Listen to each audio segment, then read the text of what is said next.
आदाब नमस्कार, मैं रिदा खानम। आप देख रहे हैं सियासत टीवी पर साउथ इंडिया एक्सप्रेस। एक नजर डालते हैं आज के मुख्य समाचार पर। हैदराबाद के लोग वोटर लिस्ट के SIR से जुड़े नोटिस मिलने से पहले ही अपने तेलंगाना फैमिली रजिस्टर सर्टिफिकेट की कॉपी डाउनलोड करने के लिए मी सेवा केंद्र जा रहे हैं। पूरे राज्य में लाखों लोगों ने इस सर्टिफिकेट के लिए अप्लाई किया है, जिसे सरकार ने पिछले महीने ही शुरू किया था। एक रिपोर्ट के मुताबिक तेलंगाना फैमिली रजिस्टर सर्टिफिकेट के लिए लगभग 5.97 लाख आवेदन किए गए हैं, क्योंकि इसे भारत के चुनाव आयोग द्वारा SIR के लिए बताए गए 12 दस्तावेजों में से एक के तौर पर शामिल किया गया है। रिपोर्ट के मुताबिक अब तक 3.15 लाख आवेदनों को मंजूरी दी गई है और 2100 आवेदनों को अस्वीकार कर दिया गया है। बाकी आवेदन अभी भी लंबित है। ये एक ही दस्तावेज होता है जिसमें पूरे परिवार की जानकारी होती है। हर परिवार के लिए इसमें एक फैमिली रजिस्टर आइडेंटिफिकेशन नंबर होता है, जो परिवार के राशन कार्ड नंबर जैसा ही होता है। इसके साथ ही इसमें परिवार की मुखिया के सभी सदस्यों के नाम, मुखिया के साथ हर सदस्य का रिश्ता, उम्र, जन्म की तारीख, लिंग, आधार नंबर और परिवार का मौजूदा पता भी शामिल होता है। कांग्रेस सांसद मल्लू रवि ने कहा कि 3 दिन पहले हमें बताया गया था कि गृह मंत्री सदन में आकर बयान देंगे, तो क्या हुआ? आज वे दिखाई नहीं दे रहे हैं। वे सदन में बयान देने से क्यों डर रहे हैं? आज भाजपा क्यों विरोध कर रही है, जबकि राहुल गांधी पहले ही कह चुके हैं कि छात्रों पर कार्रवाई सही नहीं थी। बेंगलुरु के नागवारा इलाके में 2 मासूम बच्चियों की हत्या का सनसनीखेज मामला सामने आया है। पुलिस के मुताबिक 40 वर्षीय इमरान पर अपनी 2 बेटियों की गला घोंटकर हत्या करने का आरोप है। इसके बाद इमरान ने कथित तौर पर खुदकुशी की कोशिश की। मृत बच्चियों की पहचान 5 वर्षीय और 10 वर्षीय शेख जोया के रूप में हुई है। दोनों बच्चियां नागवारा इलाके में अपने परिवार के साथ रहती थी। जानकारी के मुताबिक सोमवार की शाम ताज होटल के सिक्योरिटी मैनेजर की ओर से संदिग्ध मौत की सूचना मिलने के बाद पुलिस मौके पर पहुंची। घटनास्थल पर बच्चियों के पिता की हालत गंभीर मिली। ताज होटल की सुरक्षा टीम ने उसे इलाज के लिए मणिपाल अस्पताल पहुंचाया। पुलिस के मुताबिक इमरान फिलहाल अस्पताल में भर्ती है और खतरे से बाहर है। पुलिस के मुताबिक इमरान ने दोनों बच्चियों की गला घोंटकर हत्या की। मामले की जांच चल रही है और पुलिस को एक कथित नोट भी मिला है। नोट में इमरान ने पत्नी के साथ वैवाहिक विवाद का जिक्र किया है। उसने पत्नी पर शक होने और किसी अन्य व्यक्ति के साथ उसके संबंध होने के कथित सबूत मिलने का दावा भी किया। हालांकि पुलिस का कहना है कि बच्चों की हत्या की वास्तविक वजह क्या थी, इसकी जांच की जा रही है।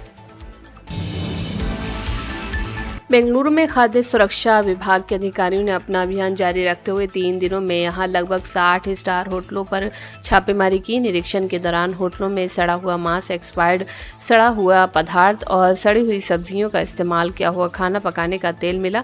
साथ ही कई खाद्य सुरक्षा उल्लंघन पाए गए। अधिकारियों ने बताया कि आश्चर्यजनक रूप से 1 साल में अधिक पुराने मांसाहारी उत्पाद भी बरामद हुए हैं।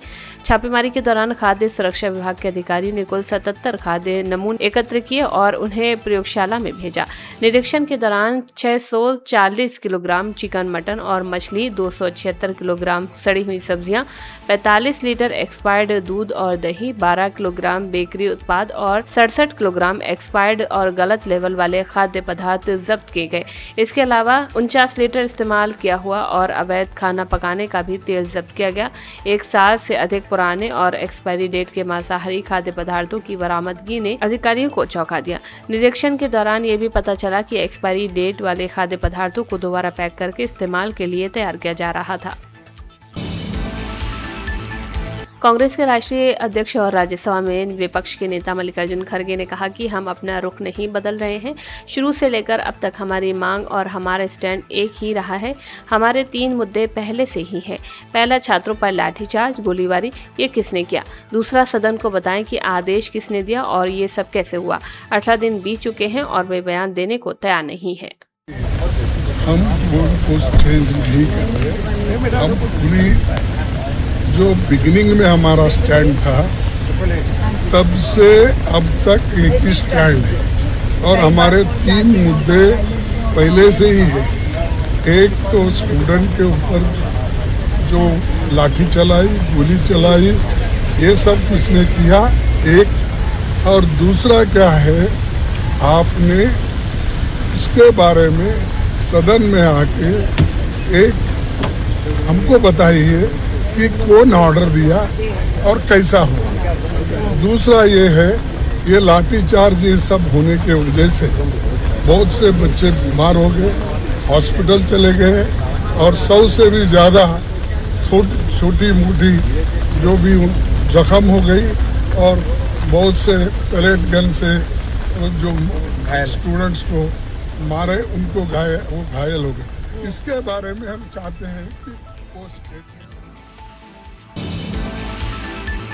झारखंड में छात्रों के विरोध प्रदर्शन पर कर्नाटका के मंत्री संतोष लाड ने कहा कि इस पूरी प्रक्रिया के दौरान सभी राज्य और केंद्रीय परीक्षाओं में पेपर लीक होने से 7.5 करोड़ से ज्यादा छात्र प्रभावित हुए हैं। अगर छात्र मेरी अपनी सरकार के खिलाफ भी विरोध प्रदर्शन करते तो मैं उनका स्वागत करता, लेकिन बिना किसी वजह के सिर्फ इसीलिए कि वे आंदोलन कर रहे हैं छात्रों पर लाठीचार्ज करना पूरी तरह से गलत है।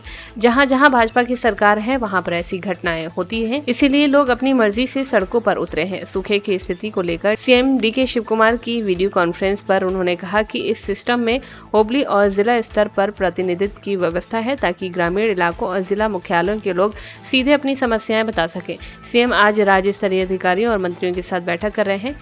हम इसे ग्रीन ग्राउट सूखा मान रहे हैं क्योंकि बाहर से तो फसलें हरी भरी दिखती हैं, लेकिन जब आप करीब से देखते हैं तो असल में कोई विकास नहीं हुआ होता है। हम स्थिति पर चर्चा कर रहे हैं और तालुक व जिला स्तर से मिली सभी रिपोर्ट सीएम को सौंपी जा रही हैं।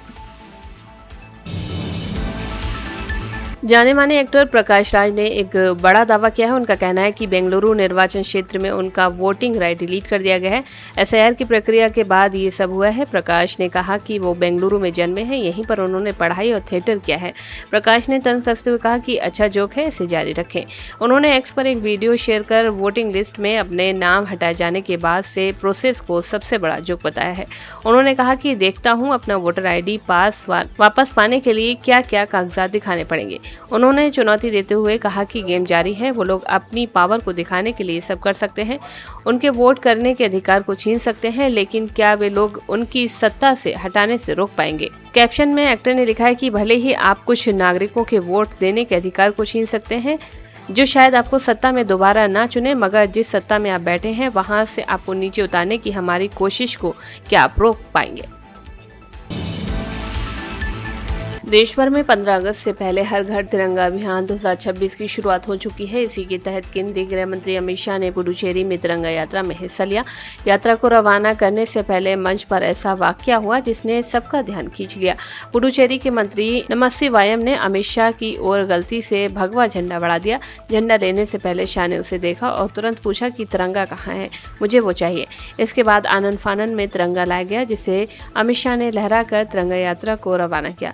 इस पूरे घटनाक्रम का वीडियो भी सामने आया है, जिसमें मंत्री की ओर से हुई चूक पर अमित शाह की नाराजगी साफ दिखाई दे रही है। केंद्रीय गृह मंत्री अमित शाह ने पुडुचेरी में हर घर तिरंगा यात्रा को मुरुगा थिएटर सिग्नल से हरी झंडी दिखाकर रवाना किया। इस यात्रा में हजारों लोग हाथों में राष्ट्रीय ध्वज लेकर शामिल हुए। कार्यक्रम में पुडुचेरी के उपराज्यपाल के कैलाशनाथन और अन्य लोग भी मौजूद रहे। हर घर तिरंगा अभियान के तहत देश भर में तिरंगा यात्राएं निकाली जा रही हैं। इस साल अभियान की थीम राष्ट्रीय गीत वंदे मातरम की भावना को समर्पित है। यह आयोजन वंदे मातरम के 150 साल पूरे होने के अवसर पर किया जा रहा है। कावेरी नदी के पानी के मुद्दे पर कांग्रेस राज्य के पूर्व अध्यक्ष KB थंगबालू ने कहा कि सरकार का रुख बहुत ही साफ और स्पष्ट है। कावेरी जल प्रबंधन प्राधिकरण और सुप्रीम कोर्ट ने बहुत साफ फैसला दिया है। हम चाहते हैं कि कर्नाटका सरकार ट्रिब्यूनल के आदेश को लागू करे। तमिलनाडु सरकार और वहां के लोगों का रुख सही है। इस मामले में कांग्रेस का रुख बिल्कुल साफ है और हम कोई समझौता नहीं करेंगे, क्योंकि हम इस मुद्दे पर राज्य सरकार और तमिलनाडु के लोगों का समर्थन करेंगे। भले ही कर्नाटका में कांग्रेस की सरकार है, फिर भी हम कर्नाटका के मुख्यमंत्री और सरकार से अपील करते हैं कि वे ट्रिब्यूनल के आदेश के मुताबिक पानी छोड़ें।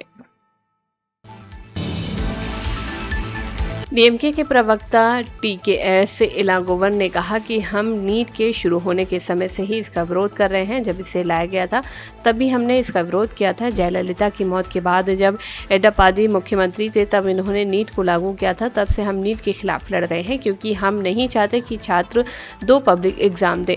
एक बड़ी वजह है, सिर्फ वही लोग नीट पास कर सकते हैं जो इन कोचिंग सेंटर्स की फीस दे सकते हैं, यानी कि पैसे के दम पर भी लोग पढ़ाई कर सकते हैं। नीट की वजह से ही ऐसी स्थिति बन गई थी, इसीलिए हम इसका विरोध करते हैं।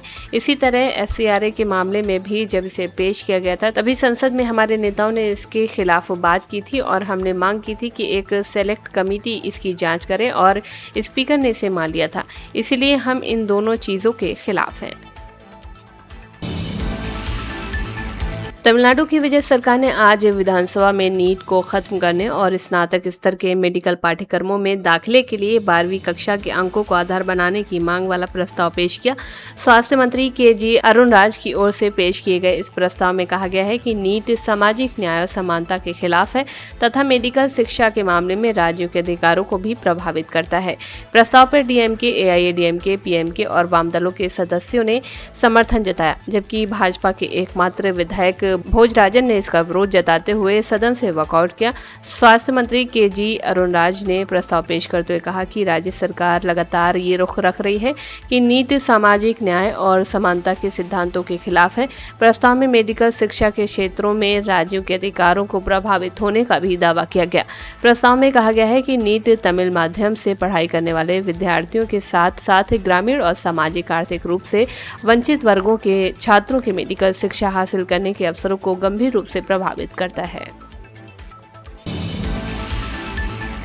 साउथ इंडिया एक्सप्रेस में बस इतना ही। मुझे दे इजाजत। आप बने रहे सियासत टीवी के साथ।